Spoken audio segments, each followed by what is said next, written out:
Morning, everybody. Matt Nealeigh, I'm at Walter Reed right now. Happy to present on behalf of Dr. Anderson and the rest of our group.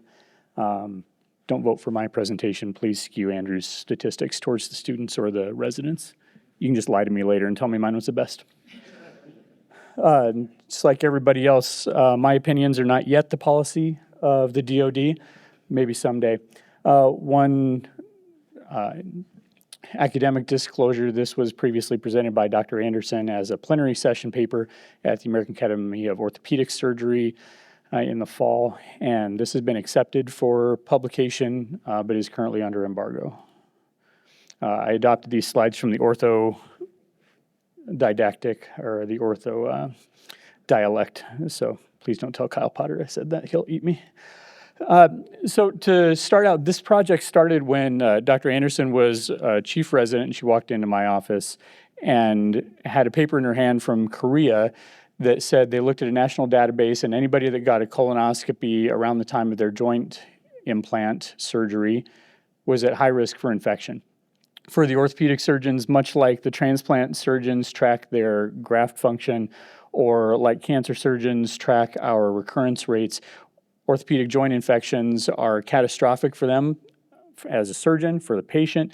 They're financially catastrophic. These cost anywhere from $15,000 to $40,000 to treat and re-implant the patient. Joint implant surgeries themselves are on the rise, and the number of infections keeps going up, and no matter what they tried, despite ERAS protocols or other things, or wearing the hoods or taping the OR doors shut, not kidding, they're not seeing a decrease in the joint infection rates. And so anything that they can do to decrease those, they are jumping on. And anecdotally, some of the orthopedic surgeons were telling people not to get their screening colonoscopies for up to a year before their surgery, or even longer afterwards, if they were even considering having a joint replacement. So that was the impetus for this study. From the orthopedic perspective, they jump on some of these papers that show there's a transient bacteremia after any sort of endoscopy. Most of these papers were back in the 70s and 80s, but they're still quoted today as anywhere from 2 to 5 to 25% incidence of bacteremia after endoscopy. If you look at this one specifically from the early 80s, they actually prospectively took blood cultures before, during, and after endoscopy with and without polypectomy. And within 10 minutes after a polypectomy, up to 5% of people have a relevant bacteremia that's in blood culture. What people don't often talk about, though, is that 2 or 3% of patients also had this pre-op while they were just sitting on the gurney waiting for their scope. So all of us have this. And if you brush your teeth, that's a 20 to 50% incidence of bacteremia. So we're not sure that this is actually clinically relevant. So our question was, does endoscopy around the time of the knee replacement actually translate to an infection? Some of the studies that were previously done on this were either small populations, they were done in a completely different country, they were just one joint, or other factors worth discussion. So we decided to look at MHS data.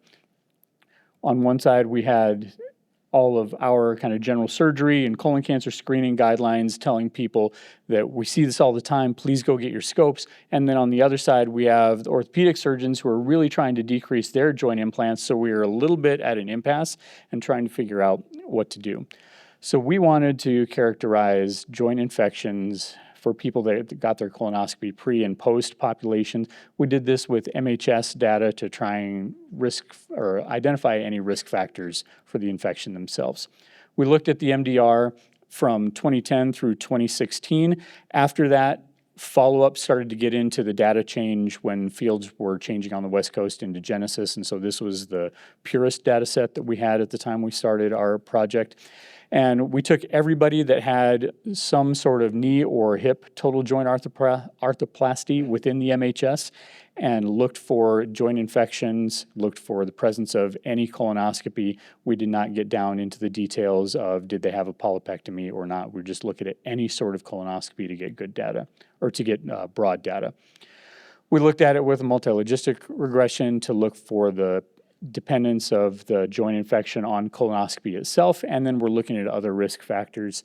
And we looked at people who got a colonoscopy up to a year prior to their joint surgery, and then up to a year after, to see if there was maybe a time influx or a flux point that you had to wait at least this long to get your surgery or at least this long to get your scope.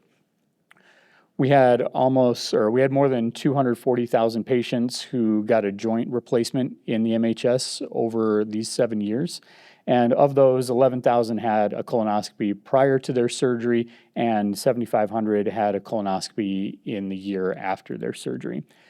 What we found through these is that basically this is a negative study in the best way, that the joint infection rate is consistent with other data in the non-military setting. We're happy that this is inside a closed equal access system, and that our joint infection rates are consistent with the outside. So we feel like the orthopedic surgeons are doing what they should.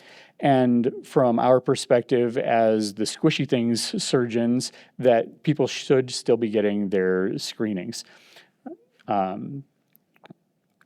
We looked at many other risk factors, and what we found was patients that have risk factors, which shouldn't surprise most of us. On the bottom right, that box shows that there was no dependence on the colonoscopy, even if they had it relatively soon, pre or post for their surgery. And then this is for people who got it after their surgery, and again, at different time periods, there was no dependence for the joint infection risk. So for us, we found that the joint infection risk in this data, specifically looking at colonoscopy, had no impact.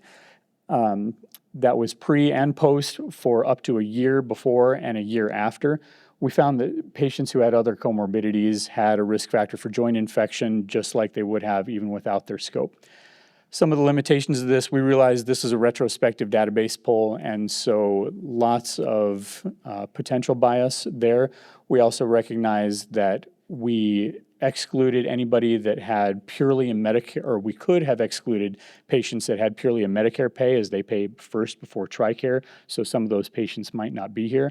And we were not able to control for people that had appendicitis, diverticulitis, they had pneumonia, they had a skin infection, they brushed their teeth twice a day versus once a day, things like that. We tried to just get as broad of a sample as we could to at least get some data. So from our perspective, patients that have risk factors, and they should be optimized prior to surgery, and we please scope your patients.